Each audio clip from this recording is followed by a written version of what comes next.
Hello viewers from all around the world. آج کی میری ویڈیو ہے صومالیہ پہ. صومالیہ کے بارے میں آپ کو میں آج 10 فیکٹس بتاؤں گا جو آج سے پہلے مجھے امید ہے آپ نے کبھی نہیں سنے ہوں گے اور نہ ہی کہیں پڑھے ہوں گے. صومالیہ باضابطہ طور پر وفاقی جمہوریہ صومالیہ اور پہلے صومالی کے نام سے جانا جاتا تھا. بو جموں کریسی جمہوریہ افریقہ سے واقع ایک ملک ہے. یہ ملک باقی قدیم دنیا کے ساتھ تجارت کا ایک اہم مرکز تھا اور زیادہ تر اسکالرز کے مطابق یہ مشہور لینڈ آف پینٹ کے ممکنہ مقامات میں سے ایک ہے. قرون وسطی کے دوران کئی طاقتور صومالی ریاستوں اور بندرگاہی قصبوں نے علاقائی تجارت پر غلبہ حاصل کیا.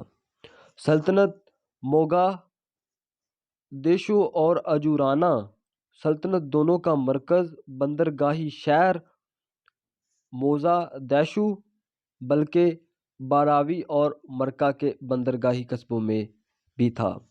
فیکٹ نمبر 2، 19ویں صدی کے اول و آخر میں ان ریاستوں کے ساتھ یکے بعد دیگرے معاہدے کے ذریعے اطالوی نوآبادیاتی سلطنت نے ساحل کے کچھ حصوں پر کنٹرول حاصل کر لیا اور اطالوی صومالی لینڈ کی کالونی قائم کی. صومالیہ کے جنوبی حصوں میں اطالیوں نے بندرگاہی شہر مرکہ کے ارد گرد صومالیہ کے ساتھ ایک دہائیوں تک طویل جنگ لڑی جسے بنا دیر مزاحمت کا نام دیا گیا.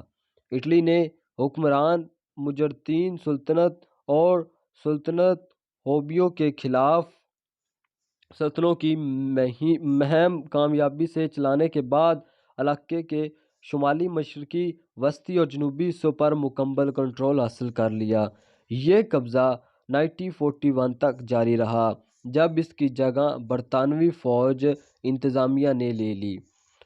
فیکٹ نمبر 3، 1950 میں اطالوی انتظامیہ کے تحت trust territory of Somaliland کو 10 سال بعد آزادی کے وعدے کے ساتھ اقوام متحدہ کی ٹرسٹی شپ کے طور پر قائم کیا گیا.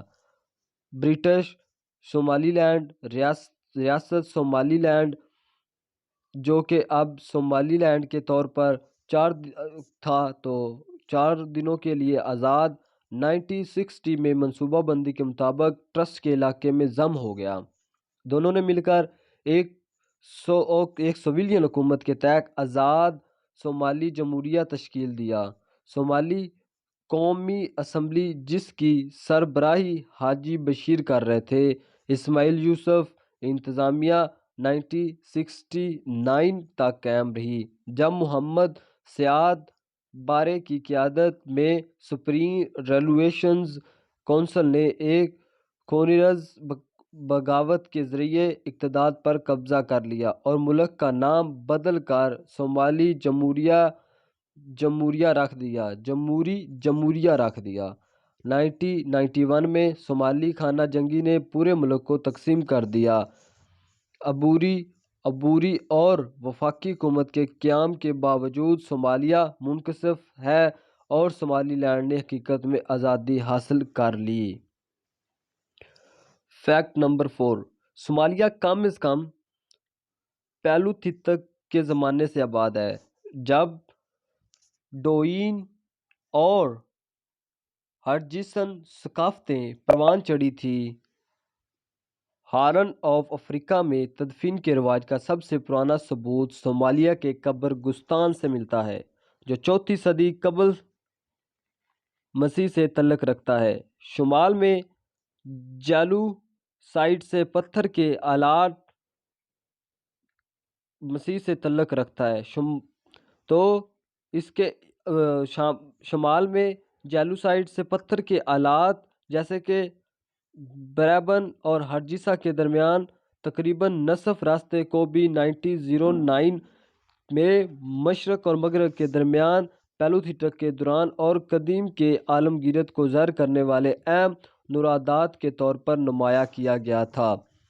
فیکٹ نمبر 5، ماہرین لسانیات کے مطابق پہلی افریقی ایشیائی بولنے والی آبادی وادی نیل یا مشرق کریم میں خاندان کے مجوزہ اصل آبائی وطن جسے جو تھے سے آنے والے نولیتھک دور کے دوران اس خطے میں پہنچی۔ دوسرے اسکالرز کا خیال ہے کہ افریقی ایشیائی خاندان ہارن کی حالت میں تیار ہوا، اس کے بولنے والے بعد میں وہاں سے منتشر ہو گئے۔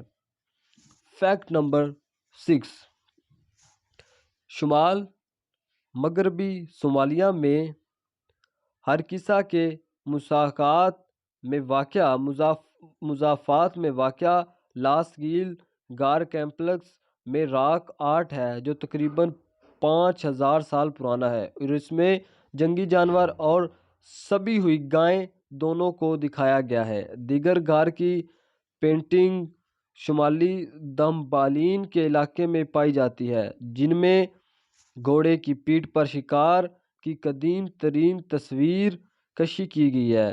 راک آرٹ مخصوص ایتھوپیائی عربی انداز میں ہے جس کی تاریخ 1000 سے 3000 قبل مسیح ہے۔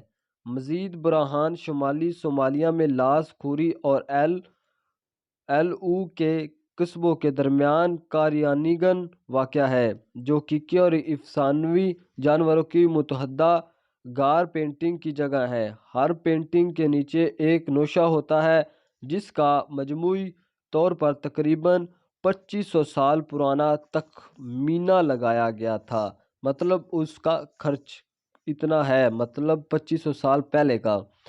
اگر آپ کو میری صومالیہ کی یہ انفارمیشن اچھی لگ رہی ہے تو آپ سے چھوٹی سی ریکویسٹ ہے کہ میرے اس چینل کو ایک سبسکرائب دے دیں اور اس ویڈیو کو لائک دے دیں۔ صومالیہ میں پائے جانے والے قدیم ابرام کے ڈھانچے، مطلب وہاں کے جو پرانے ڈھانچے تھے اور مقبرے اور تباہ شدہ شہر اور پتھر کی دیواریں، جیسے کہ وارگاڈے وال، ایک پرانی نفیس تہذیب کا ثبوت ہے جو کبھی صومالی جزیرہ نما میں پروان چڑھی تھی۔ صومالیہ میں آثار قدیمہ کی کھدائی اور تحقیق کے نتائج سے پتہ چلتا ہے کہ اس تہذیب کا قدیم مصر اور میسینیا یونان کے ساتھ دوسرے 1000 سال قبل مسیح سے منافع بخش تجارتی تعلق رہا۔ یہ صومالیہ اور اس سے ملکہ ہارن علاقے کے مفروضے کی حمایت کرتا ہے جو قدیم سرزمین پینٹ سے مطابق رکھتا ہے۔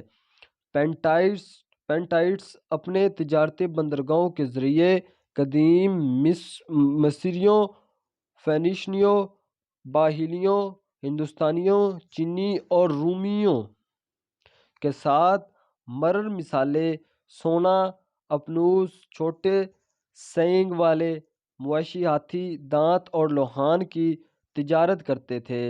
ایک قدیم مصری مہم جو 18ویں خاندان کی ملکہ ہتشبسوت کی طرف سے پینٹ کے لیے بھیجی گئی تھی، پینٹالٹ بادشاہ پاریو اور ملکہ اتی کے دور میں دیر البحاری کے مندروں میں درج ہے۔ پینٹ ہر ایک اہم علمی کام جو کہ مقامی صومالی نقطہ نظر سے لکھا گیا صومالی مورخ مقسیم ابراہیم مقسیم کا تھا جس نے یہ کام لکھا۔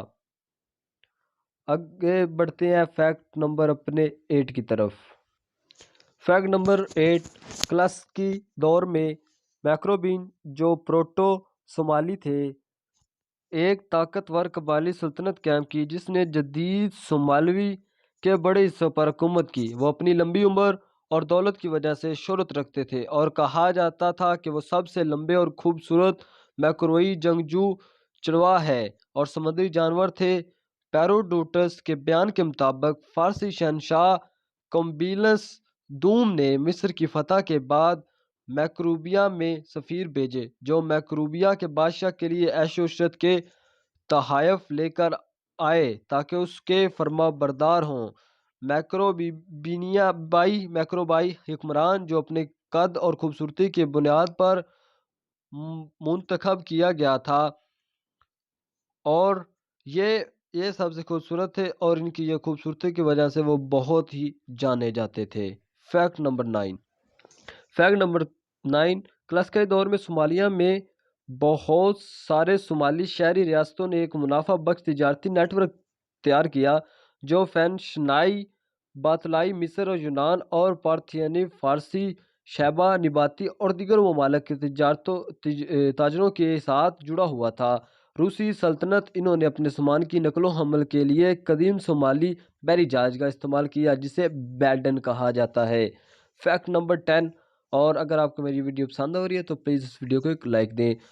ناباتین سلطنت پر رومیوں کی فتح اور لوٹ مار کو روکنے کے لیے عدن میں رومی بحریہ کی موجودگی کے بعد صومالیہ اور خلیجی عرب تاجروں نے معاہدے کے ذریعے ہندوستانی بحری جہازوں کے جزیرہ نما عرب کے آزاد بندرگاہی شہروں میں تجارت سے روک دیا تاکہ صومالی اور انتہائی منافع بخش قدیم بحریہ احمر بحریہ روم کی تجارت میں عرب تاجر تاہم ہندوستانی تاجروں نے صومالی جزیرہ نما کے بندرگاہی شہروں میں تجارت جاری رکھے جو کہ رومن مداخلت سے پاک تھا۔